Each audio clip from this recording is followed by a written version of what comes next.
Olá, sejam todos bem-vindos à nossa EBD Online. Ela está num novo formato agora, online pelo YouTube. Eu também quero convidar todos vocês para a nossa EBD presencial todos os domingos às 9 horas da manhã. E eu quero chamar você também agora para assistir a nossa lição.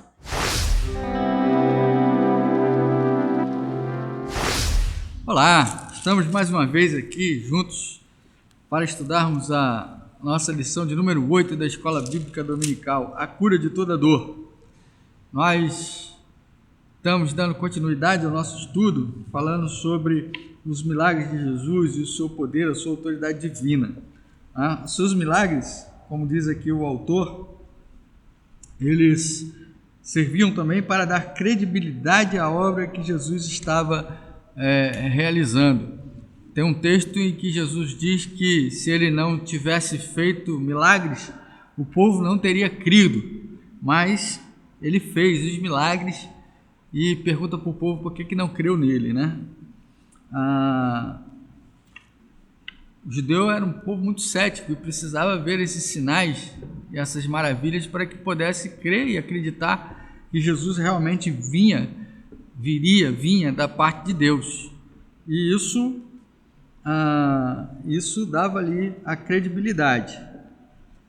Algo muito interessante que é posto aqui são as definições de milagre. A do dicionário Aurélio, que diz que é um fato sobrenatural oposto às leis da natureza. E também o texto do Michaelis, que diz que é um fato ou acontecimento fora do comum, inexplicável pelas leis da natureza. Eu particularmente, prefiro melhor essa segunda definição, né? Porque realmente nós não sabemos explicar, à luz das leis da natureza, algo que Jesus fez como milagre, como sinal. Mas o próprio Jesus, ele sabia como fazê-lo, né? Ele tinha conhecimento do que ele estava fazendo. Então, isso não era um problema para Jesus, mas para nós sim, nós podemos assim entender que o milagre ele é um fato fora do comum, inexplicável pelas leis da natureza. Então nós não podemos usar, por exemplo, a ciência para explicar um milagre, porque a ciência ela se limita a explicar e a estudar as leis da natureza. Desse modo, o milagre não está como objeto de estudo da ciência, porque à luz das leis da natureza, à luz da ciência, não se pode explicar o milagre. Ainda que, no meu entendimento, Jesus soubesse o que estava fazendo e por que estava fazendo. Muitos foram os milagres operados por Cristo, conforme registrado nos Evangelhos, revelando a eficácia plena, a suficiência, a superioridade e o domínio de Jesus sobre todas as coisas. Aqui ele cita como exemplo a morte e o inferno, o diabo e seus agentes, as enfermidades, né? A própria natureza, ou seja, Jesus ele tinha poder sobre tudo, sobre todas as coisas. Todas as coisas estavam debaixo do poder e da autoridade de Jesus, inclusive a morte e o inferno. O propósito dos milagres de Jesus. Qual é o propósito dos milagres de Jesus? Jesus desafiou a força da natureza, demonstrou que tem domínio diante das enfermidades, sobre as potestades das trevas, sobre a morte e o pecado e também sobre o inferno. Tudo isso para testificar o poder que, como Deus, possuía. Jesus, ele agiu de forma com que homem nenhum pudesse fazer, pudesse agir. Ele contrariou tudo que se compreendia na mente humana ser possível fazer. Cita aqui, como já foi citado em algumas lições, a tempestade que Jesus ordena que ela cesse. Lá ele está no barco com os seus discípulos, dormindo no meio da tempestade, de repente Jesus levanta e ordena que a tempestade cesse, que o mar se acalme. E o mar se acalma e a tempestade cessa. E aí vem a pergunta que estava na lição passada, que eu não citei nominalmente, mas que serve para que a gente possa entender aqui, né? Quem é este que até o vento e o mar lhe obedecem? A resposta é simples: Deus. Quem é Deus? Jesus, como nós vimos, não fazia milagres aleatórios. Jesus não faria milagres sem propósito, sem objetivo. Jesus tinha objetivos ao fazer, e o objetivo de Jesus era exatamente que o seu recado fosse dado, que a sua deidade fosse reconhecida, que a sua divindade fosse reconhecida. Esse era o objetivo de Jesus. O objetivo de Jesus era emplacar o reino dos céus na terra. Então, Jesus ele não fez nenhum milagre sem propósito, que não fosse para testificar e enfatizar a sua mensagem, a mensagem do Evangelho. Jesus ele fez milagres porque também se compadeceu do sofrimento, da tristeza das pessoas. Jesus trazia cura às suas dores. Jesus libertava-os das suas opressões, do seu sofrimento. Jesus ele não queria fama, dinheiro, ele queria saciar a fome das pessoas, ele queria curar as pessoas, ele queria transformar a vida das pessoas e ele queria salvar as pessoas da opressão do pecado e do poder do mal.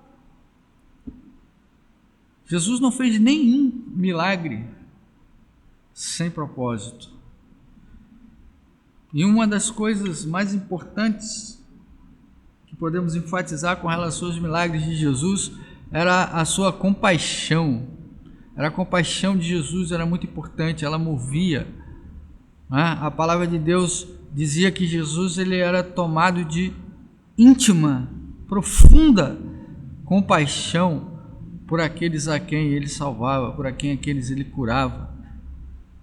Jesus ele tinha o propósito de trazer cura, de trazer saciedade, de trazer bem-estar, de trazer liberdade para as pessoas. Jesus não estava em busca de glória terrena, Jesus não estava em busca de recompensa financeira, Jesus não estava em busca de poder humano, ele não precisava de nada disso, ele estava aqui para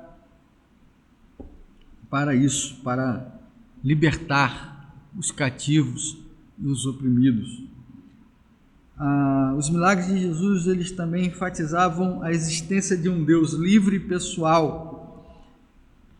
Decide a questão da possibilidade dos milagres. Se Deus é o Criador do mundo, ninguém pode negar-lhe o direito de poder intervir nele. Aquele que crê como soberano de vontade, livre e pessoal, não pode negar-lhe a possibilidade dos milagres.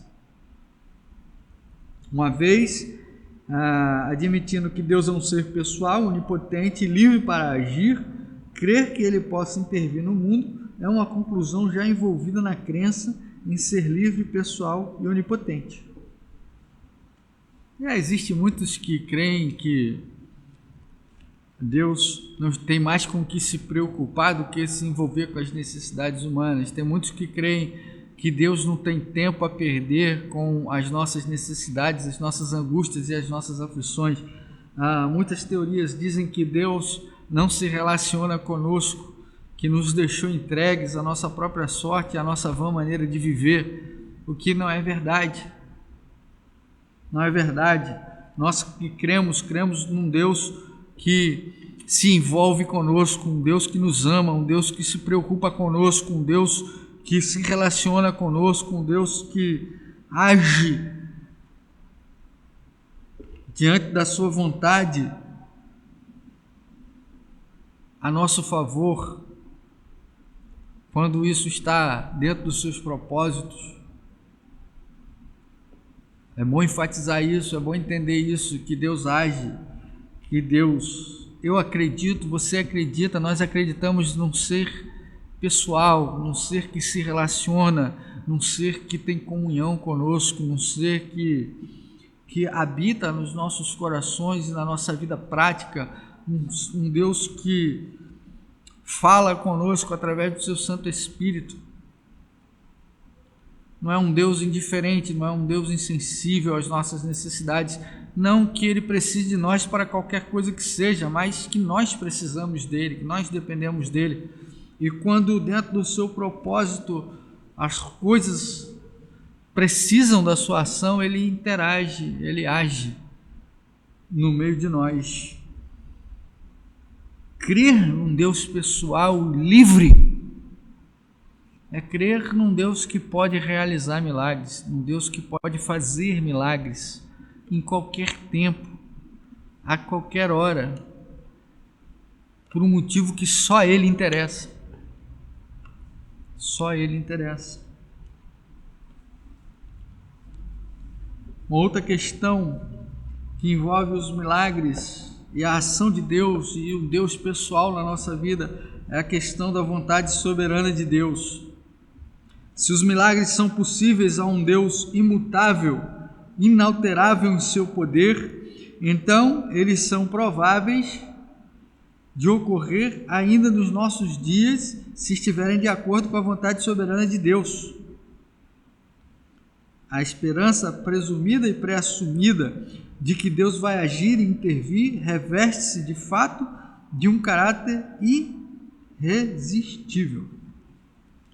Queridos, Deus é o mesmo ontem, hoje e será amanhã. Não há limitação para Deus.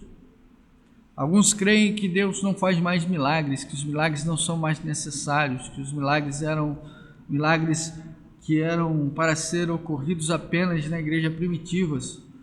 Outros creem de forma diferente, outros creem que Deus tem que fazer milagre hoje porque Ele fez no passado.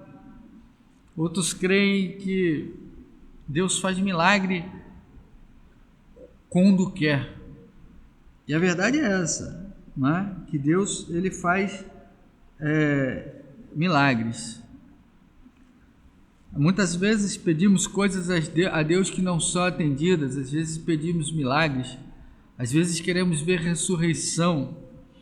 Isso só vai acontecer se estiver dentro do propósito de Deus, se estiver na vontade soberana de Deus. Deus é livre para agir quando Ele quer e como Ele quer, atendendo os seus propósitos. Se nos dias de hoje estiver dentro dos propósitos de Deus, realizar um milagre, Deus vai realizar um milagre. Eu vi um milagre. Eu já vi um milagre dentro da minha casa. Hoje eu convivo com um milagre dentro da minha casa. E se está no propósito de Deus fazer o milagre, Deus vai fazer o milagre, porque Ele é soberano. Talvez a gente não veja tantos milagres, porque a nossa fé já não é como a fé de antes. Talvez a gente já não veja tantos milagres, porque não esteja nos propósitos de Deus a necessidade de tantos milagres, mas sim um Deus que é soberano, um Deus que tem vontade, um Deus que é pessoal, é um Deus que faz milagres a qualquer tempo.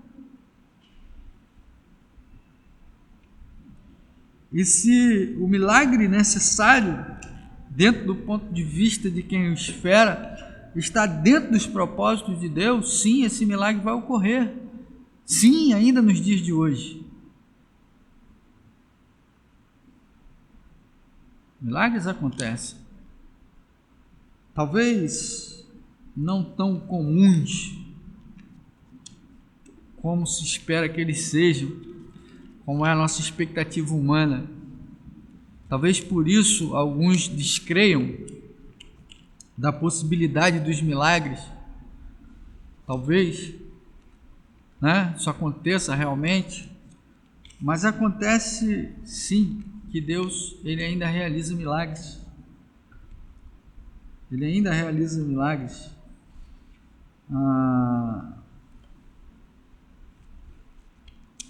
É preciso entender, queridos, isso aí me toca de uma maneira sensível. É preciso entender que os milagres, eles estão debaixo da vontade soberana do Senhor. Deus não faz as coisas porque nós queremos, nós pedimos. Deus faz as coisas que estão dentro do seu propósito soberano. No tempo que lhe convém, com o propósito que ele tem e da forma com que ele deseja. O que é importante entender, muito importante entender nesse contexto é que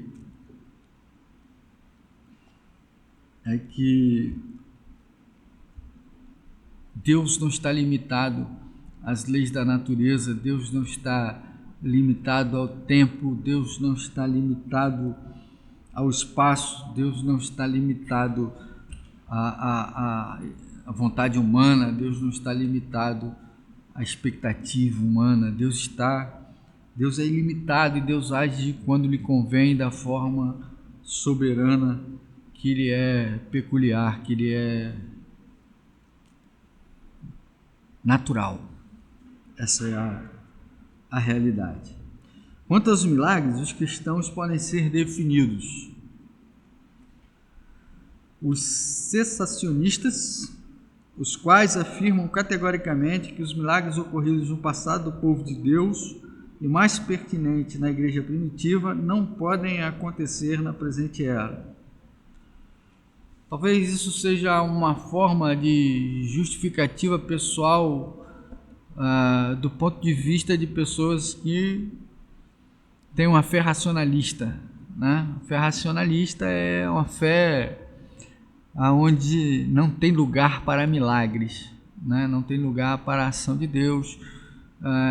É um pensamento que submete a soberania de Deus à razão e às próprias leis da natureza, das quais nós vimos aqui dentro do texto bíblico que não são necessariamente uma regra rígida, uma vez que Jesus mandou acalmar a tempestade, uma vez que Jesus ressuscitou mortos, uma vez que Jesus fez aparecer peixes no mar que não tinha peixe, uma vez que Jesus entrou num cenáculo fechado, trancado, onde as pessoas estavam com medo e se escondendo. Dessa forma, a gente vê que Jesus não estava preso, né, às leis da natureza, portanto, as leis da natureza se submetem ao seu poder. Dessa forma, quando os sensacionistas eles dizem que não há mais milagres nos dias de hoje, eles estão criando a partir de um ponto de vista de fé racionalista. Tem os contemporanistas, os quais afirmam que os milagres que aconteceram no passado fazem parte da fatualidade de Deus para a sua igreja e assim podem acontecer se assim Deus o quiser. Claro que podem, né? Claro que podem, ou seja, se Deus quiser que eles aconteçam, sim, eles vão acontecer para o crescimento da igreja, para amadurecimento da igreja, para amadurecimento do crente.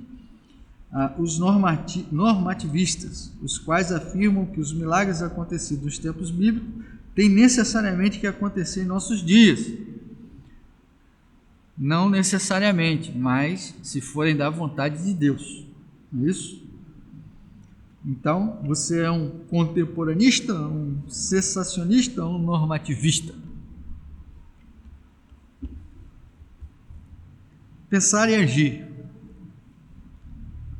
Como filhos de Deus e servos do Senhor Jesus, podemos afirmar com segurança as seguintes verdades.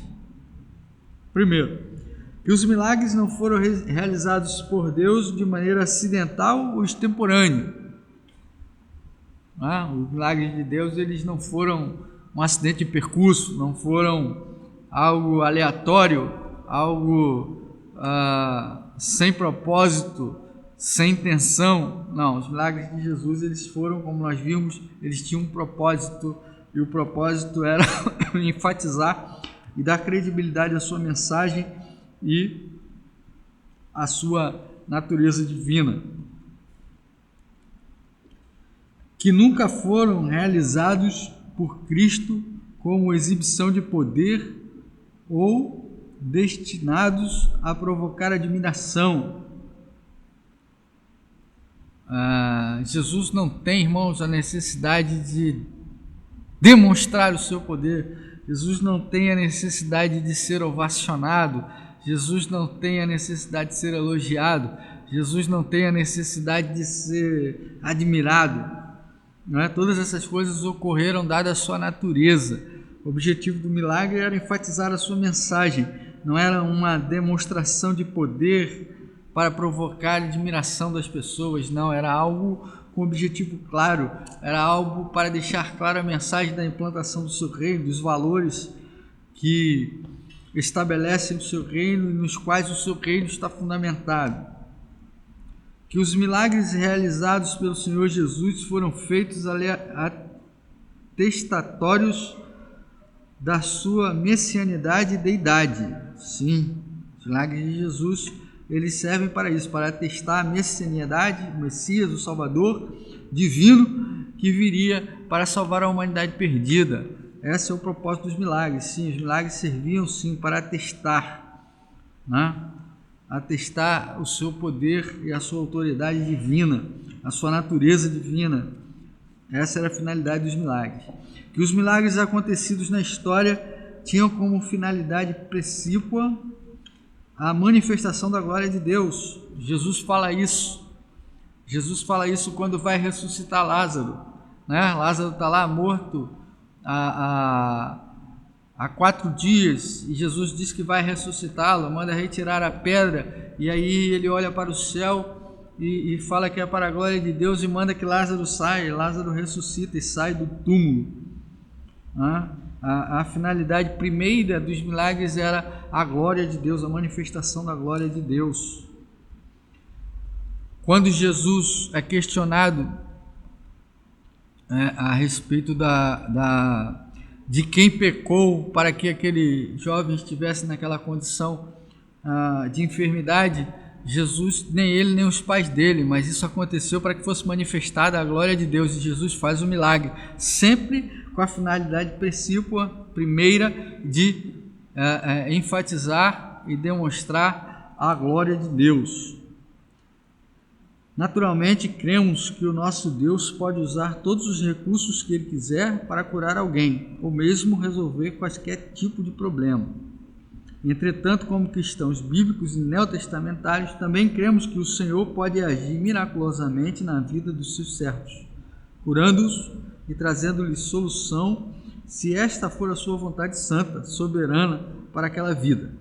Deus se fez homem em Jesus Cristo, proporcionando-nos o maior de todos os milagres, a salvação das nossas almas por meio da fé em Cristo Jesus. A existência de um Deus livre e pessoal decide a questão da possibilidade dos milagres. Ou seja, um ser pessoal, livre, para agir conforme a sua consciência e a sua vontade, a vontade soberana. Um Deus soberano que pode usar dos recursos do milagre e pode não usar, dependendo dos seus propósitos, da sua intenção e da sua necessidade.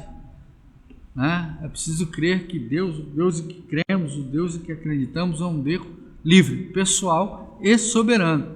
É preciso entender isso, irmãos. É preciso entender isso. Quando a gente pede algo para Deus, a gente espera que Deus ouça.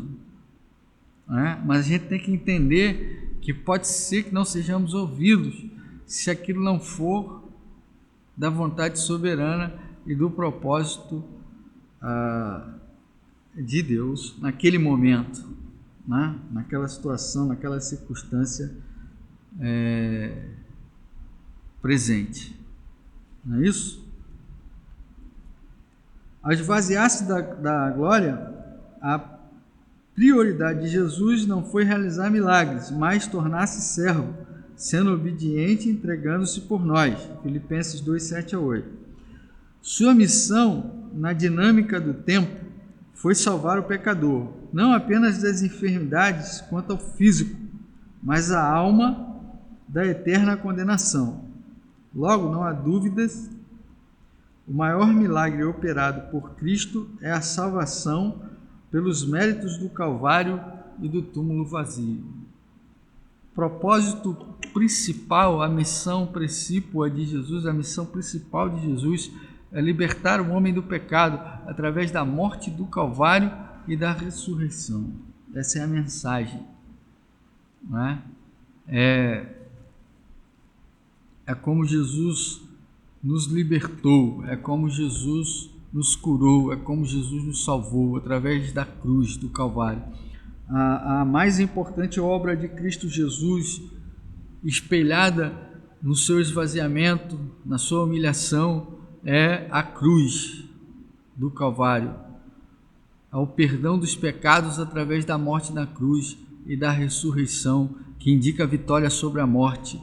Ele é o primeiro dos que ressuscitaram e que estão à destra do Pai na eternidade, para onde todos aqueles que creem em Cristo Jesus irão com Ele desfrutar dessa herança bendita de Deus para aqueles que encontraram a salvação. A salvação é o maior milagre de Jesus. A salvação é a obra principal de Jesus, é a obra-prima de Jesus aqui na terra enquanto homem. É a obra principal de Jesus como habitante do tempo, como mensageiro das boas novas de Deus para nós. É a salvação que livra o homem da condenação eterna do pecado, que livra o homem da dor eterna do pecado, do sofrimento eterno do pecado. Jesus, ele é o Senhor da vida. Ele é aquele que venceu a morte e é aquele que traz vida a todos nós.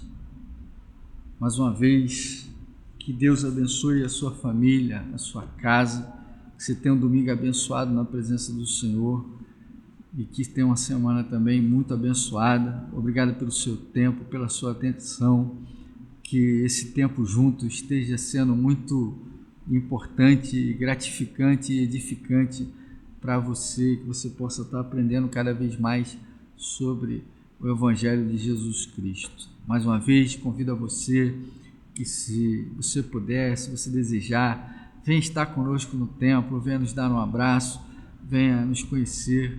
Nós ficaremos muito felizes com a sua presença no meio de nós. Tá? Estamos aqui todos os domingos, escola bíblica presencial a partir das 9 horas, culto às 10 horas, celebração da noite às 20 horas e nas quintas-feiras estudo bíblico e culto de oração às 20 horas também. Deus abençoe você mais uma vez, Deus abençoe sua família, que as bênçãos do Senhor cheguem na sua casa e que esse tempo juntos seja um tempo de crescimento espiritual para você e para a sua família. Muito obrigado pela sua atenção.